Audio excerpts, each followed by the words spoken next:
Vamos falar, né, de saúde da mulher, vamos falar um monte de coisa aí hoje para as meninas. Eu me chamo Ana Paula, sou nutricionista, sou especialista em oncologia, né, e saúde da mulher. Hoje em dia, realmente, o meu foco de atuação são as mulheres, né, e trabalho bastante com mulheres com câncer de mama e mulheres também na menopausa. Afinal, sou uma menina na menopausa, então o meu foco de estudo na menopausa foi muito em causa própria. E aí eu acabei desenvolvendo mais e mais o estudo para ajudar a mim mesma, mas também comecei a trazer todo esse conhecimento para trazer alívio e conforto para mulheres também na menopausa natural. E isso é uma coisa interessante, porque eu trabalho com os dois perfis, né? Tanto as mulheres que estão na menopausa induzida pelo tratamento do câncer de mama, né? Que muitas acabam entrando numa menopausa induzida, quanto para mulheres que estão na menopausa natural, que acontece de formas diferentes para as mais diversas mulheres aí, né? É isso, eu trabalho com alimentação. Eu trabalho com movimento. Ó, que delícia. Eu sou, para quem não me conhece, sou Núbia Cassani, sou profissional de educação física na saúde, atuo aproximadamente 17 anos, de forma prática, em ambiente, pelo um pouco da trajetória em ambiente escolar, em ambiente de ensino profissionalizante, em ambiente de treinamento físico, em ambiente de academia, de clube, ginástica laboral, em ambiente de saúde corporativa. E hoje, já tem, desde 2021, né, eu me dediquei exclusivamente para o atendimento de pessoas que precisam do exercício físico com um potencial específico para cada tratamento não farmacológico. Uhum. Então, o exercício que colabora bastante com o controle e a prevenção de inúmeras doenças crônicas. Que Ele é uma legal. ferramenta importantíssima que eu me dediquei a estudar, fui buscar conhecimento, vivência prática também, pelo Brasil todo, online, de forma de teleconsulta, consultoria online. Esse acompanhamento eu também realizo, com pessoas, em média, 35 anos mais, que é a faixa etária que tem interesse por essa abordagem complementar e integrativa da sua própria saúde, né? Para alcançar essa é a idade que maior autonomia. acho que essa é a idade que a gente começa a pensar em prevenção, né? Sim. A gente começa a Até olhar os a família. 35, a vida tá toda linda, maravilhosa. Depois é que a gente começa a pensar em prevenir algumas coisas, né? Exato, exato. E Agora, Núbia, deixa eu só entender. Você trabalha com algumas modalidades, é isso? De atividade física? Você engloba isso ou você criou a sua metodologia? eu criei a minha metodologia de trabalho baseado sempre nas boas evidências científicas atuais do treinamento físico, da fisiologia clínica do exercício, para apoiar as pessoas com, por exemplo, histórico de demência na família, Ah, que legal. pessoas com obesidade, pessoas com dor crônica, em tratamento oncológico, tratamento oncológico também, menopausa, tentantes, né? Então, várias especialidades de público com objetivos específicos, né? Para cada idade, para cada fase da vida, sempre de forma interdisciplinar com outros colegas da saúde, da medicina, da nutrição, da fisioterapia, da psicologia, para esse tratamento que é multimodal, que mais dá resultado, né? E que a gente tem uma observação de uma mudança significativa do estilo de vida da pessoa. Eu sempre falo que, apesar de trabalhar com alimentação, mas que eu acho que a atividade física motiva para ter uma alimentação saudável. E nem sempre a contrário alimentação também. mas nem sempre, sabe? Na minha prática, assim, no meu dia a dia, eu percebo que muitas pessoas até têm uma alimentação razoável. Não necessariamente uma alimentação saudável, a ideal, mas tem uma alimentação razoável, que não é favorável ao adoecimento. Mas às vezes não praticam atividade física. Já o contrário se faz muito forte, assim. As pessoas que têm uma prática de atividade física contínua, de rotina, elas tendem a buscar uma alimentação que favoreça resultados, que combine com essa prática, ou uma prática de esporte, ou uma prática mesmo de atividade física, uma musculação, um pilates, alguma modalidade que elas façam ali de forma recorrente, né?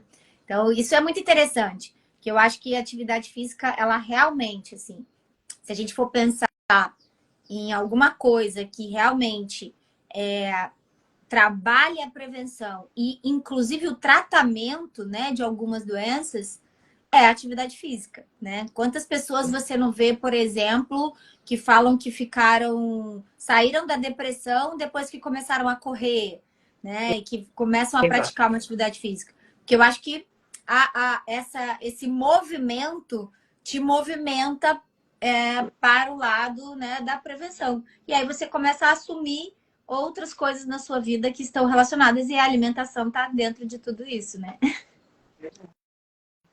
Ana, e aí, sobre o tema, linkando da nossa prática profissional e do nosso interesse por estudar a oncologia e também Uhum. atuar na oncologia, veio o mês de outubro rosa, mais uma oportunidade para a gente tocar no assunto da conscientização e da prevenção do câncer feminino, no câncer de mama, né? Por isso que a Sim. gente está aqui.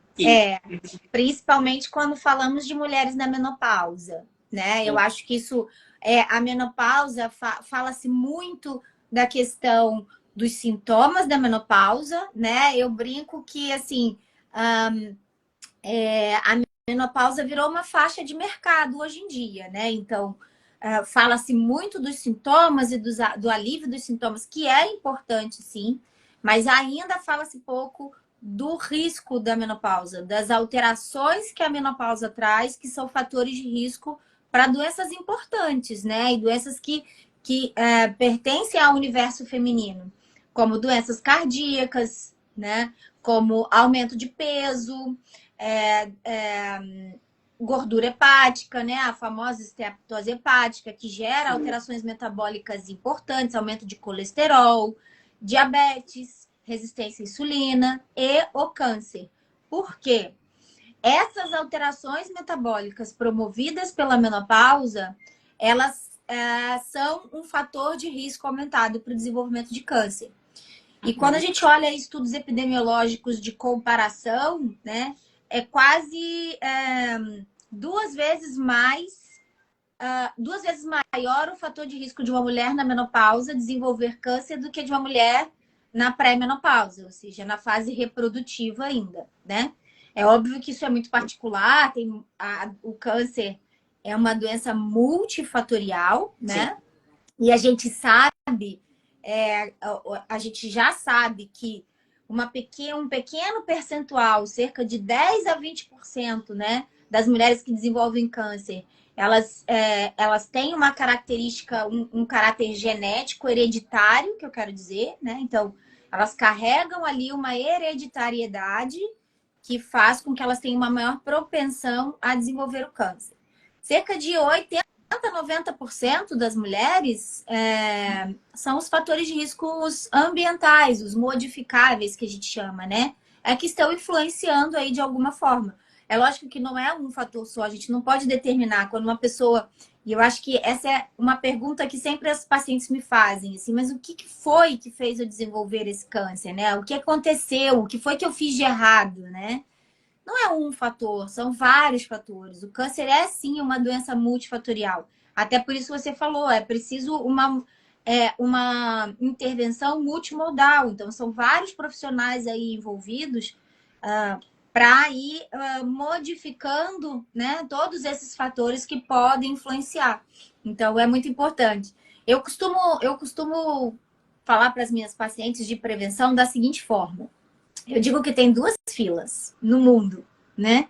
A filinha das pessoas que estão atuando e que estão vivendo ali em prol da prevenção e a filinha das pessoas que não estão ligando para isso, estão deixando a vida levar, né? Então, elas vão lidando com as consequências, vão ali de forma meio atabalhoada, lidando com as coisas como elas vão acontecendo.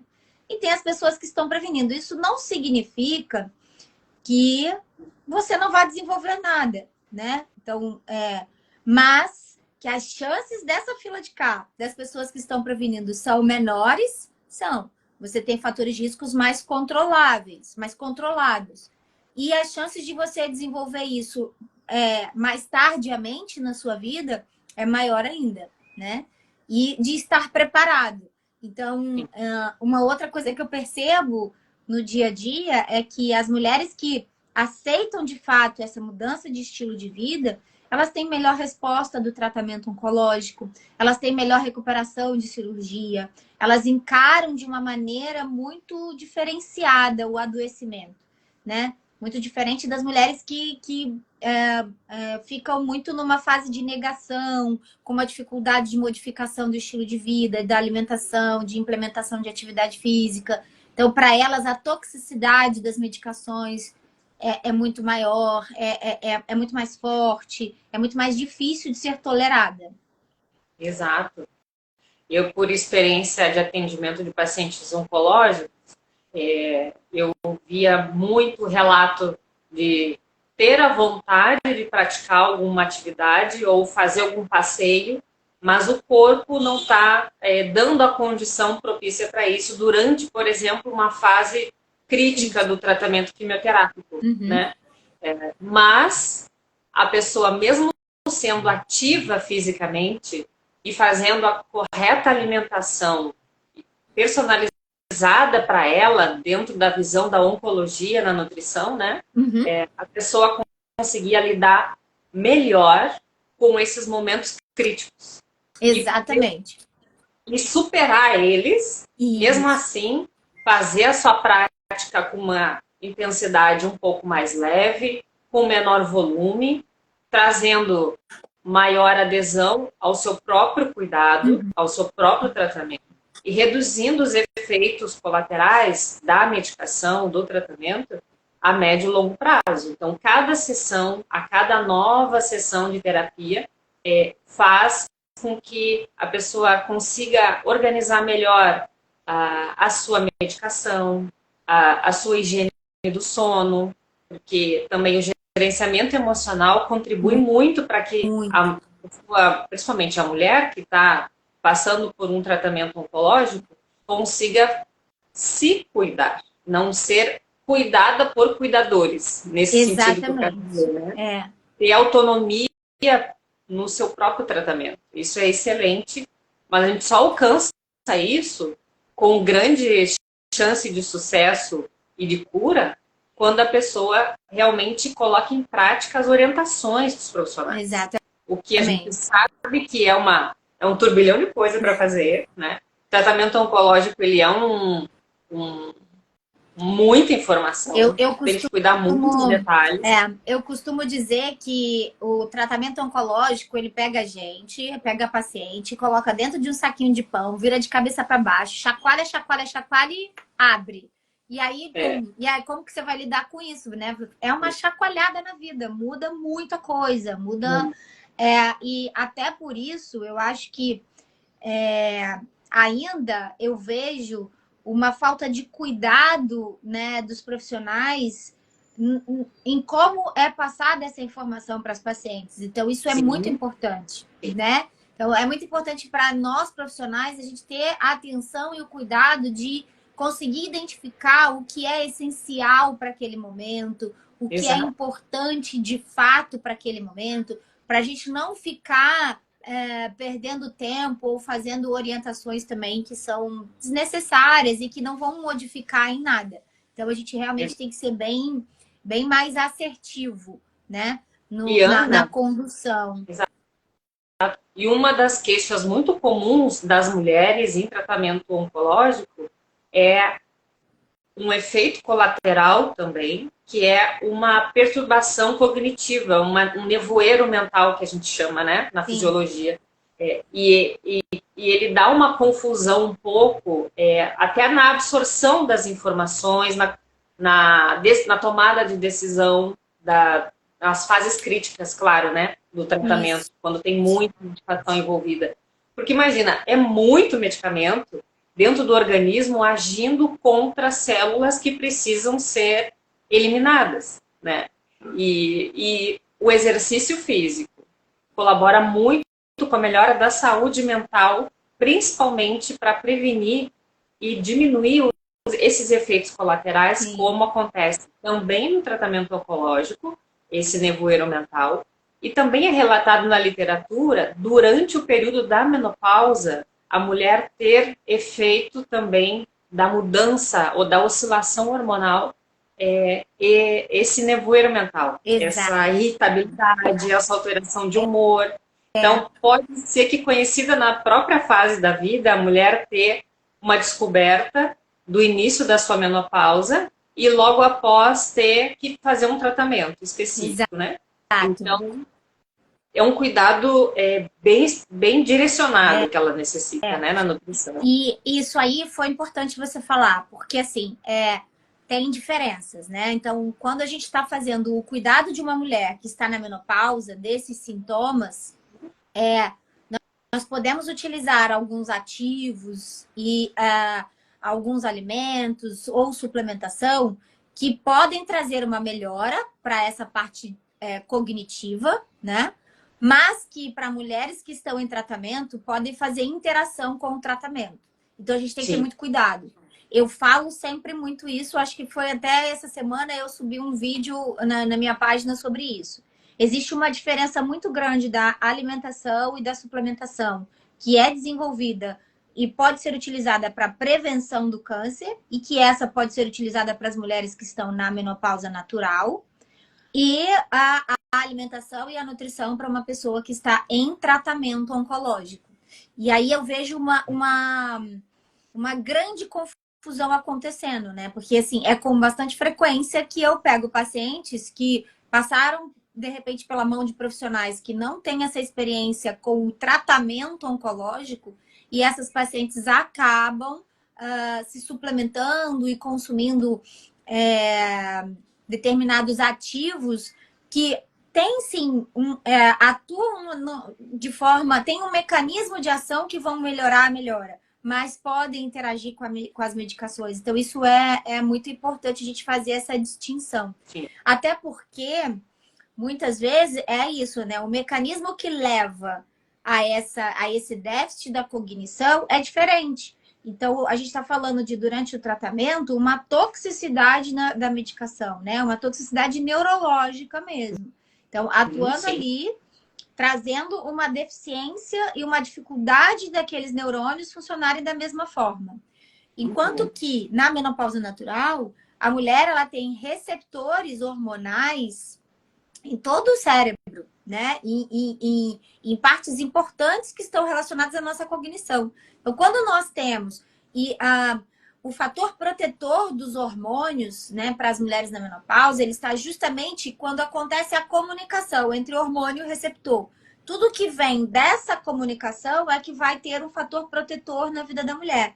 Então, o estrogênio, quando ele se conecta ao seu receptor, ele vai desencadear uma cascata, né, de ações ali naquela célula, de sinalizações que são benéficas para a vida da mulher. Agora, quando essa recepção, quando esse hormônio ele não se conecta a esse receptor, você começa a ter uma dificuldade ali. Então, quando não acontece essa conexão por deficiência hormonal, que é o caso da menopausa natural, então a mulher, quando ela está na fase da pré, né, do clima da perimenopausa, que seria, ou dessa fase de transição para a menopausa, ela passa por oscilações hormonais importantes que podem levar a esse sintoma. E na menopausa, de fato, ela passa por um declínio ali, né, da produção ovariana dos hormônios, e aí ela realmente, principalmente do estrogênio, e aí realmente ela pode desenvolver esse sintoma. Então, são mecanismos de ação diferentes e que a gente precisa ter uma atuação também diferenciada. Isso é muito importante falar, porque as pessoas acabam confundindo tudo, né? Ah, toma isso que é bom para tudo. Vá, toma isso aqui é natural, Desinformação, é né? ótimo, isso é bom para tudo, bora que bora, né?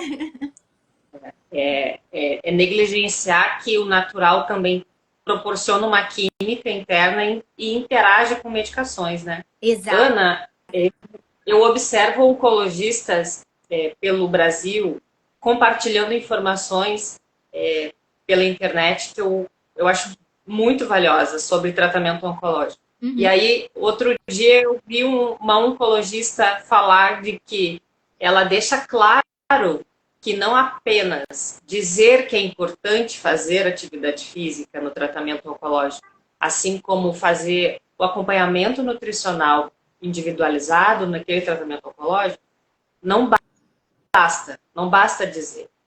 A pessoa precisa avançar para uma atitude Exato. de regularidade daquele cuidado, né? E ela também traz uma colocação bem interessante que é a nossa bandeira, né?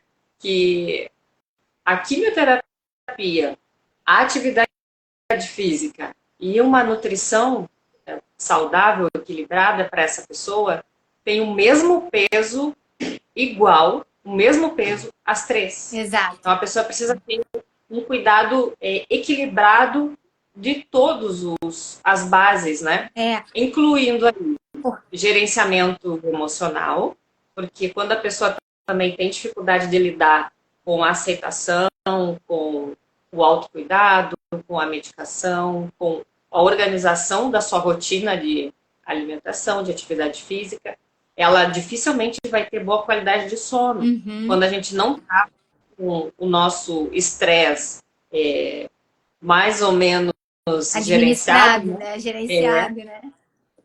a gente tem muita dificuldade de tranquilizar a mente, tomar decisão e dar pontapés positivos de atitude do nosso comportamento para melhora da nossa própria saúde. E aí vai refletir com certeza na própria saúde, no efeito dos tratamentos, na qualidade da alimentação, no comportamento alimentar, no comportamento sedentário e também distúrbios do sono, como na insônia, como uma apneia, que pode ter um risco bem mais aumentado durante essa fase da mulher 50 a mais, né? Que é também a fase da menopausa. Sim, sim. E eu sempre falo que estresse, dificuldades, tudo isso a gente vai passar na vida. Não tem uma pessoa que fique livre disso, né? Que não passe por isso. Mas a forma como a gente gerencia, como você falou, e administra esse estresse é que é o mais importante, né? Então, assim, quando ela fala que os três têm o mesmo peso, de fato, né? Então, assim, a gente não pode pensar que é só um tratamento natural. Se eu me alimentar bem, se eu fizer atividade física, eu não preciso de quimioterapia, eu estou tratando um câncer. Não, a gente não pode pensar isso. É necessário que exista um tratamento oncológico direcionado para isso. Aqui, eu acho que eu gosto muito do pensamento de que a alimentação, atividade física, ou seja, o estilo de vida que você vai levar durante o tratamento, eles são o suporte, o alicerce para que esse tratamento ocorra da melhor maneira possível. Exato. Né? Sem trazer ou minimizando as consequências ao máximo possível desse tratamento. Consequências vão por ter. exemplo, uma anemia, né? Ana, que é muito comum acontecer durante o tratamento oncológico. Exato. A mulher ter anemia. Não só a anemia, mas a imunidade baixa. E aí, aqui Sim. também é uma outra coisa que é importante, né? Que eu gosto sempre de falar e que eu acho que acaba que as pessoas perdem muito tempo pensando e direcionando a sua ação para um alimento específico que às vezes, muitas vezes pode prejudicar e eu vou, assim, pode trazer uma consequência que não é muito agradável. Eu vou dar até um exemplo aqui para vocês do que pensar de maneira global. O que acontece? A imunidade da pessoa cai e ela desenvolve anemia por uma toxicidade. Então, né, para a gente explicar melhor para as pessoas entenderem, quem nunca ouviu falar de quimioterapia, né? A quimioterapia, ela age por estresse oxidativo. Então, ela promove estresse oxidativo nas células para que essas células morram, principalmente as células do câncer. Mas ela age de forma sistêmica. Então, ela age também nas células e principalmente nas células de crescimento rápido. Por isso que células do trato digestório, folículo capilar, células da pele, são células que têm uma taxa de crescimento maior do que outras células do corpo, sofrem um pouco mais, né? E células da medula. Então, o que a quimioterapia faz? Ela reduz a capacidade da medula de regenerar, de produzir novas células do sistema imunológico, células brancas e células vermelhas, células sanguíneas. Então, isso é uma toxicidade da medicação. É claro que, eu sempre falo para os pacientes, se você tem uma alimentação variada, rica em nutrientes, com consumo de legumes, verduras e um consumo adequado de proteína, porque é necessário que a proteína ela tem estruturas que são os aminoácidos que vão ajudar na formação de novas células. Então, para que quando esse período de toxicidade da medicação passar e a sua medula começar a produzir novas células novamente, ela por si só, o seu organismo tenha nutrientes. É preciso que ele tenha nutrientes, que ele tenha proteína suficiente e aminoácidos para fazer isso, e tenha nutrientes que vêm da onde? Dos vegetais, legumes, verduras, frutas, fitoquímicos, substâncias que são antioxidantes. Isso tudo vai dar suporte para a sua medula produzir essas células. E aí, quando é que eu falo que as pessoas perdem tempo ali muito focadas, né, em um único alimento? Eu tive uma paciente que ouviu dizer que inhame aumenta a imunidade, né? E aí ela focou, só que era uma paciente que ela tinha sobrepeso, né? Ela tinha, na verdade, obesidade grau 1 quando ela foi diagnosticada. E a gente vinha fazendo um trabalho para que ela não só fizesse a manutenção desse peso, que é importante durante o tratamento, mas também que ela conseguisse gradativamente, com a mudança de hábitos alimentares, perder um pouco de peso. E aí ela se agarrou no inhame e ela consumia um suco lá que tinha inhame 3 vezes ao dia, porque ela ficou muito ansiosa com a possibilidade de repente, ela ter que dar um intervalo maior da quimioterapia, que é o que acontece normalmente quando a imunidade cai muito. E ela estava consumindo e ela ganhou peso. Então, ou seja, qual foi a consequência ruim dela focar tanto em um alimento? Que esse alimento não promoveu o que ela desejava, ela precisou fazer um intervalo da mesma forma. Por consumir muito de um alimento só, ela se esqueceu da variedade e ela acabou ganhando peso, porque inhame é bom, é um alimento saudável, é ótimo, mas é calórico. Então, para essa... Não agiu no sistema imunológico que ela tanto queria. Não, a composição corporal estava desequilibrada, né? Não tinha massa muscular para ter saúde imunológica ali. Exatamente. E aí eu falei para ela, olha, tá vendo como não? Depois, quando ela chegou com essa informação que a gente fez a consulta novamente, falei, tá vendo como não é legal fazer isso? É muito melhor que a gente pense na variedade. E se for necessário dar o intervalo do tratamento, que se dê o intervalo. É o corpo pedindo, olha, eu preciso de um tempo um pouquinho maior para recuperar da toxicidade dessa medicação. Então, a gente também tem que ouvir as mensagens aí, ouvir o que o corpo está dizendo, né? Olha, essa toxicidade está muito grande. Óbvio que hoje tem medicações, que a gente chama de medicações ali, né?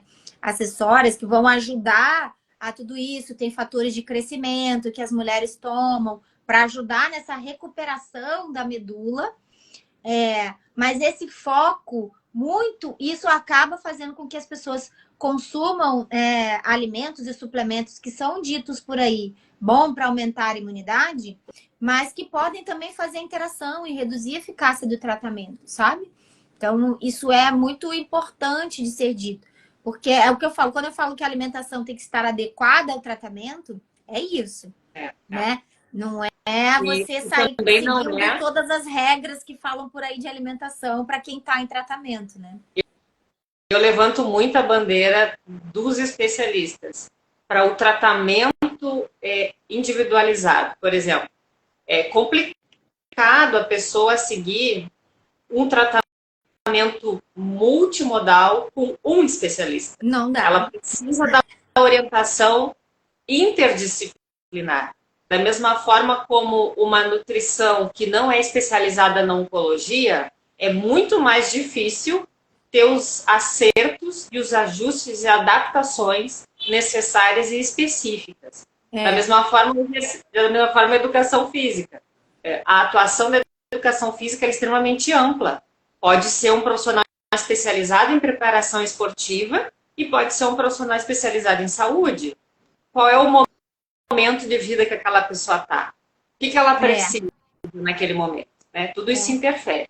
Voltando à anemia, o exercício físico aeróbico colabora muito com a melhora da composição desse sangue, da melhora dos níveis de oxigênio dentro do nosso organismo. Então, ele é indicado não só para prevenir anemia, como também para tratar. E falando sobre o tratamento oncológico especificamente, quando a mulher está com um indicador lá de anemia no exame laboratorial, tem uma referência que a gente, como profissional do movimento do exercício, precisa levar em consideração.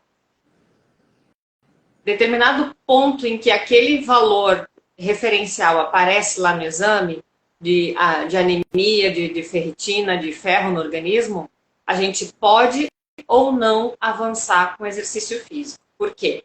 O exercício físico ele não é bom para todo mundo, em qualquer momento, de qualquer forma. Ele precisa ser direcionado. Se a pessoa está com uma imunidade muito baixa, ela precisa de uma intensidade leve, de uma progressão mais lenta, de estímulos mais amplos, mais globais. Né? Da mesma forma, tempos de recuperação diferentes, mais longos, intervalos de sessão de exercício e de estímulo diferentes. A atividade física não é a mesma coisa que exercício físico, elas não são sinônimos, elas são estímulos complementares, não só para a prevenção de doenças, como para o tratamento oncológico. Então, todos precisam realizar atividade física e exercício físico. Os dois. O que é atividade física? É a pessoa realizar movimentos durante o seu dia. Caminhada, passeio em pequenos trajetos, intensidade leve, intensidade moderada, andar de bike, né? Limpar a casa, são exemplos. O que é o exercício físico? É o exercício supervisionado, com o objetivo, de forma sistematizada, assim como a nutrição é para o tratamento da saúde. A gente elabora um plano de tratamento na nutrição, as nutricionistas, e nós, profissionais de educação física, elaboramos um programa de treinamento físico, com o quê? Exercício físico de várias formas, de várias capacidades físicas sendo estimuladas na prevenção, durante o tratamento e pós-câncer também. Exato, E isso é muito legal de você falar, porque, assim, isso é muito individualizado. Então, assim, eu já tive paciente, por exemplo, que recebeu um diagnóstico, era atleta, né? E durante o tratamento, ela precisou diminuir a intensidade dos exercícios e da atividade física dela. Porque era uma atleta de alta intensidade, fazia exercícios de alta intensidade. E ela percebia que se ela forçasse a barra, a imunidade dela caía mais do que deveria. Sim. Então, é o que você falou. É esse limiar aí que é o profissional que vai te ajudar. Então, até que eu falei com ela, você precisa de um profissional que trabalhe, que tenha especialização em oncologia, que saiba lidar com pacientes em tratamento, para que ele identifique com você qual é a intensidade ideal de exercício para você, para você se manter ativa enquanto você estiver no tratamento e para você se recuperar após o tratamento, né? E isso é muito individual, porque você vê também mulheres que fazem tratamento e que fazem crossfit, inclusive, né? E estão ali super ativas durante o tratamento e tudo bem. Sim, sim, Então, sim. isso é uma questão muito individual. Eu falo que sintomas, a própria reação do organismo, né? E a forma como o organismo vai se comportar a uma determinada alimentação, a um tratamento, a uma atividade, isso tudo é muito individual. Então, a gente não pode, né? Quando você fala de câncer e quando você fala de tratamento oncológico, você não pode pegar o que está acontecendo com o vizinho e trazer para a sua realidade. O vizinho é vizinho, você é você e aí por aí. Por mais que se tenha o mesmo tipo de câncer, que é uma outra coisa que eu falo. Câncer de mama não é tudo igual. As pessoas, as mulheres podem ter, você tem 3 mulheres com câncer de mama. Os cânceres são diferentes. O tipo de câncer é diferente, a forma como esse câncer está se relacionando, né, com esse organismo é diferente. Se isso vai crescer com mais intensidade ou não, a resposta ao tratamento, tudo isso é muito individualizado.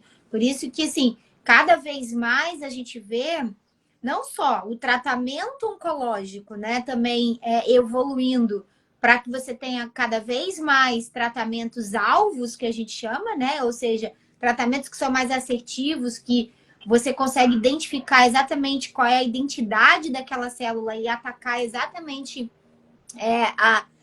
a vulnerabilidade daquela célula e não afetar tão sistemicamente as pessoas, como também a atividade física, a alimentação, tudo isso precisa ser individualizado. E quando a gente fala de alimentação, Núbia, tem uma outra coisa que precisa ser levada em consideração, são outros fatores que precisam ser levados em consideração. Não só estilo de vida, mas a rotina da pessoa, como é a organização familiar, quem faz a comida, quem não faz, qual é a relação que essa pessoa sempre teve com a alimentação. Então, eu vou dar um exemplo eu vou dar um exemplo para você. Uma pessoa que sempre se relacionou com a alimentação de uma forma muito conturbada, ou seja, que desenvolveu algum transtorno alimentar, que tem uma relação de culpa com a comida, a gente não pode esperar que um diagnóstico de câncer faça essa pessoa melhorar, né? Então, às vezes, existe essa expectativa, pô, mas eu já ouvi isso, mas nenhum câncer fez ela mudar. É Não, porque essa relação não não é é assim, isso. né? Não é assim. Essa relação, ela é uma relação que foi construída ao longo da vida. E a Sim, gente não pode querer agora de uma hora para outra, porque você teve um mudar. diagnóstico dentro de uma situação, né, e de uma fase tão conturbada, querer que essa pessoa. Então, assim, e eu falo muito isso porque eu falo muito da questão da obesidade, do sobrepeso serem um fator de risco para o câncer de mama, principalmente, né? A gente sabe o quanto a importância da obesidade e do sobrepeso como um fator de risco para o câncer de mama, mas a gente sabe da dificuldade, né, de tratar essa obesidade também, principalmente dentro do contexto oncológico, né? Então a gente precisa ter muito, muito cuidado com isso. E eu gosto sempre de falar com as pacientes assim, olha, durante o tratamento, não é o momento de ficar fazendo restrições exageradas, não é o momento de você querer emagrecer tudo que você não emagreceu na vida durante o tratamento. Não é o momento, é o momento de você talvez parar, refletir sobre todas essas coisas. É o momento de você fazer pequenas mudanças, pequenos incrementos no seu dia. É um momento muito mais de inclusão do que de exclusão, porque as pessoas ficam tão preocupadas com o que elas não devem consumir que elas se esquecem o que elas precisam consumir. Entende? E aí, eu acho que é muito importante a gente falar isso, porque a inclusão, automaticamente, com o tempo, feita de forma gradativa e de forma agradável, ela vai levar a uma conscientização que vai naturalmente fazer a exclusão daquilo que não é interessante, né? E eu sempre digo assim, nenhum alimento, nem o pior alimento do mundo, se for consumido de forma isolada, ele vai influenciar para o adoecimento do câncer, né? Até porque quando a gente vai avaliar todos os fatores de risco, né? Até por uma recomendação da Organização Mundial da Saúde mesmo. Quando a gente vê todos os estudos, eles falam de tempo de exposição, quando a gente está falando de fator de risco, tá?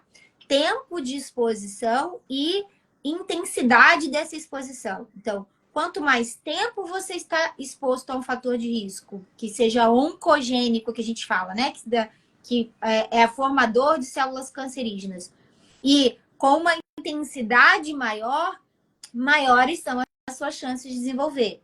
Então, por isso que eu falo, até a danada da salsicha, se ela for consumida, né, isoladamente, ela não vai promover e nem vai levar a um câncer. Então, às vezes as pessoas assim, condenando, não, isso aqui de jeito nenhum.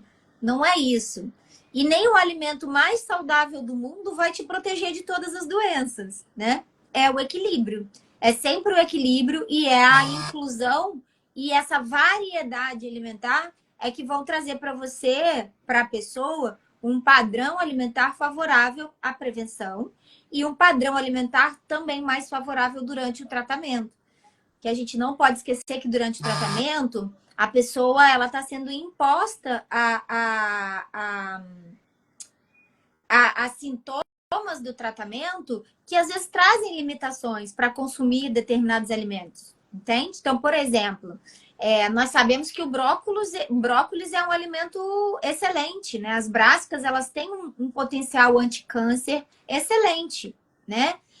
Mas uma pessoa que está com uma diarreia grave, ela não vai conseguir consumir o brócolis. Isso não pode deixar ela nervosa. Porque a gente vai desenvolver ali uma alimentação que seja mais favorável para que ela não tenha esse sintoma. Esse sintoma traz outros prejuízos. E pós-tratamento, a gente vai incorporando esse alimento novamente. Então, eu acho que isso na alimentação é muito importante. Assim como no exercício físico é muito importante ter essa individualização, isso também se faz na alimentação. Quando a gente identifica como profissional da saúde que a pessoa está tendo dificuldade com a mudança do estilo de vida e com o tratamento de saúde que ela está proposta, né? Independente se for câncer ou qualquer outro, como menopausa, é interessante a gente identificar as dificuldades, as barreiras que aquela pessoa está encontrando nessa mudança comportamental, até que ponto nós, na nossa especialidade, conseguimos ajudá-las, né? E referendar e indicar um acompanhamento especializado psicológico para determinadas fases desse comportamento orientado para essa melhora.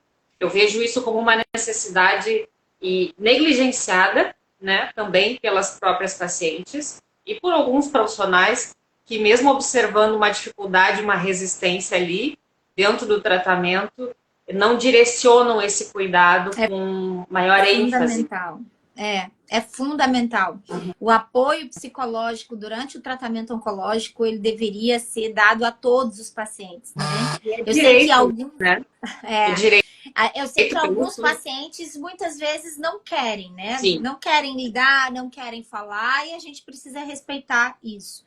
Mas esse apoio psicológico, ter esse profissional, que é da mesma forma como na alimentação, na atividade física, na psicologia, muitas vezes eu já precisei conversar com pacientes meus assim, olha, seu terapeuta, ele tem experiência com pacientes que estão passando por câncer, né?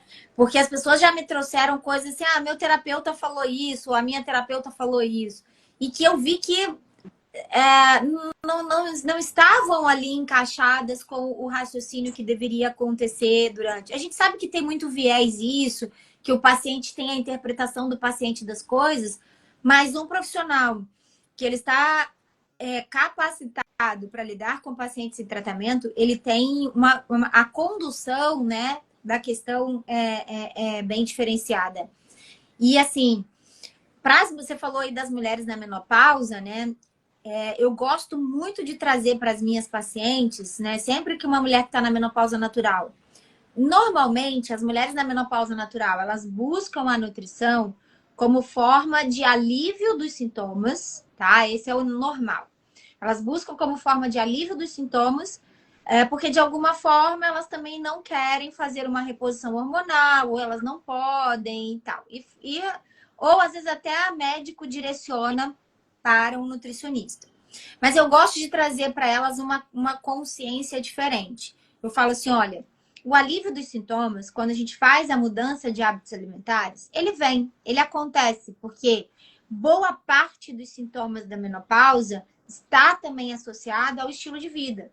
Porque o que acontece é que, muitas vezes, a gente vinha levando a vida dessa forma e, de repente, as coisas mudam. O nosso organismo já não tem mais a mesma capacidade de reorganização, de adaptação, por conta das oscilações hormonais, por conta da deficiência hormonal. Então, a mulher começa a ter ali os sintomas, a desenvolver ali os sintomas. Procura um nutricionista. E eu gosto sempre de trazer a consciência assim, a mudança de hábitos alimentares é para que você tenha um envelhecimento saudável. A gente precisa falar sobre isso. As mulheres, muitas têm dificuldade, né, de falar sobre isso. Mas envelhecer é um fato. E que bom que a gente está envelhecendo, porque a gente está viva, né? A outra opção, não envelhecer, é muito ruim. Eu não quero para mim, entendeu? Nem eu. Né? Então, eu falo assim, e envelhecer ativa e saudável é muito importante, né? Então, assim, a alimentação, ela vai muito além de controle de peso. A alimentação saudável na menopausa, ela vai muito além do alívio e do controle dos sintomas. Ela é realmente, ela é de fato preventiva de doenças. Ela é realmente um fator que vai trazer para você um envelhecimento mais saudável. Um envelhecimento de uma forma geral, né? Da sua parte cognitiva, que você falou, então a nível mental, né? Corpo, mente e espírito aí, todos alinhados para que esse envelhecimento aconteça aí de forma saudável, né? Mais natural e que você não desenvolva doenças que você poderia desenvolver com uma idade bem mais avançada. Você vê mulheres, às vezes, desenvolvendo mais novas, né? Isso é muito importante trazer essa conscientização, que não é só para alívio de sintomas, sabe? É para muito além. Ana, compartilhando aqui as informações relacionadas com o quanto que o exercício físico colabora com a diminuição das chances da pessoa desenvolver cânceres. Por exemplo, relação de volume e percentual de chances da pessoa, volume de exercícios por semana, de um estudo recente que saiu no JAMA. Ah, que legal. 2 vezes por semana, a prática de atividade de exercício físico regular promove 17% a menos chances da pessoa desenvolver cânceres. E 5 vezes por semana diminui 21% de chances da pessoa desenvolver câncer. Então, as recomendações mundiais da OMS reforçam que diariamente 30 minutos de intensidade moderada, que é a intensidade que a gente não consegue conversar, é a intensidade que a gente começa a ter calor, começa a suar do seu exercício físico, de forma combinada. O que é o combinado?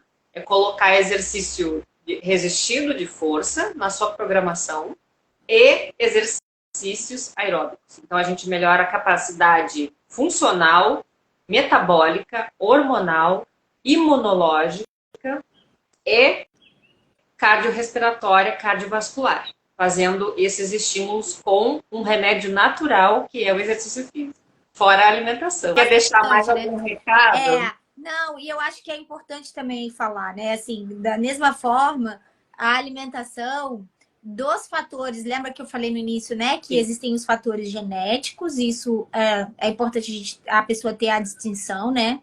E os fatores ambientais. Desses fatores ambientais todos, né? Que são fatores que a gente chama de modificáveis, tem um bolo enorme aí. A alimentação corresponde a 30% desses fatores. Então, é uma faixa aí muito importante, né? Então, realmente, assim, ter uma alimentação, eu buscar ao máximo possível, né, o consumo de alimentos in natura. E aí, quando a gente fala de, fala-se muito e parece que ter uma alimentação saudável é algo muito distante das pessoas. Eu falo, não, alimentação saudável você adquire indo à feira, né? Ah, mas e aí, é orgânico, não é orgânico? As pessoas começam a querer complicar. Eu falo, gente, não complica. É melhor você comer cenoura do que você comer Cheetos, né? Então, assim, é melhor você comer um alimento in natura, que foi preparado por você em casa com temperos naturais. Por mais que você não tenha condição, se ele for orgânico, melhor. Se ele não tiver ali poluentes ambientais, os agrotóxicos, melhor. Mas é muito melhor ainda, né? Existem estudos que mostram que é melhor ainda você comer legumes e verduras do que você comer alimentos, consumir alimentos processados e ultraprocessados. Então, nem se fala, né? Então, assim, é muito importante que a gente descomplique um pouco mais a alimentação, sabe? Porque dá uma sensação que de alguns anos para cá houve uma gourmetização da alimentação saudável. Como se, nossa, é muito caro comer saudável. A pessoa tem que fazer pratos magníficos e maravilhosos. E não, sabe? Até a própria dieta que a gente considera a dieta padrão, né? A dieta que é considerada pela Organização Mundial da Saúde, que é preconizada como sendo preventiva de câncer, que é a dieta mediterrânea, a base dela é o quê? Você tentar produzir o máximo possível os seus alimentos, ou seja, que o consumo de alimentos orgânicos aconteça também, o preparo da sua própria comida, se manter ativo e se manter hidratado. Essa é a base da pirâmide, né? Então, boas fontes de gordura, boas fontes de proteína e o consumo de legumes, verduras e frutas. Hoje em dia, a gente tem muitos estudos trazendo o potencial das fibras como protetoras de vários tipos de câncer e como fatores protetores para o desenvolvimento de diversas doenças. Porque a gente já sabe da relação intestino para o adoecimento geral, né? Toda a influência... tipo de câncer, né? Mama, depois intestino feminino, né? Exato, mas não é só isso, não é só o câncer de intestino. O seu intestino pode influenciar também no surgimento de câncer de mama. Então, existem estudos que mostram que uma microbiota intestinal vai influenciar na microbiota da mama, favorecendo o câncer. É uma loucura. O cuidado. É uma loucura. Então, assim... E o que é mais protetor aí e que traz mais equilíbrio para uma microbiota? É fibra, o consumo de fibra que vem de legumes, verduras e frutas. É o que menos as pessoas consomem, né?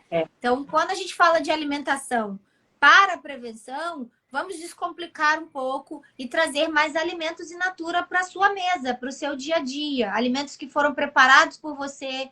Ah, mas eu só posso consumir em restaurante, fora. Então, busque, de repente, lugares onde você entenda como é que é o preparo, que não use muitos condimentos e que você também não tente trazer para o seu prato aqueles alimentos ou aquelas preparações que não levaram, né, muita gordura e por aí vai, né? Muitos alimentos processados para a preparação. Então, descomplicar o máximo possível para comer in natura, né? O máximo alimentação in natura possível. Eu quero deixar uma mensagem final aqui para as pessoas que não conhecem essas abordagens da nutrição oncológica ainda e também da educação física na oncologia, que além da gente cuidar das pessoas que estão com uma fase da vida em tratamento, a gente também trabalha com a visão da oncologia preventiva, Sim. Que é trazer um cenário favorável para o seu organismo, para o seu metabolismo, como um momento protetor de mudança também de hábitos, de comportamentos, para que essa pessoa alcance longevidade. Isso, perfeito. A gente enxerga a saúde da pessoa de uma forma mais ampliada. Então, a nutrição oncológica e a educação física na oncologia também enxerga de forma integrativa o cuidado complementar do seu tratamento quimioterápico, com boas evidências, com o que realmente é eficaz nas práticas e técnicas. Então, muita desinformação piora os quadros, e eu quero aqui, então, deixar esse recado e te agradecer muito, Ana, por esse bate-papo. Eu que agradeço o convite, foi super agradável. A gente vai compartilhar essas informações pelo YouTube, pelo Spotify, e aí o link que vocês podem compartilhar também no Instagram com as mulheres e com as pessoas que possam se beneficiar desse conteúdo Isso também. Aí, foi um prazer. O prazer foi meu. Um beijo, Ana. Obrigada. Beijo. Tchau.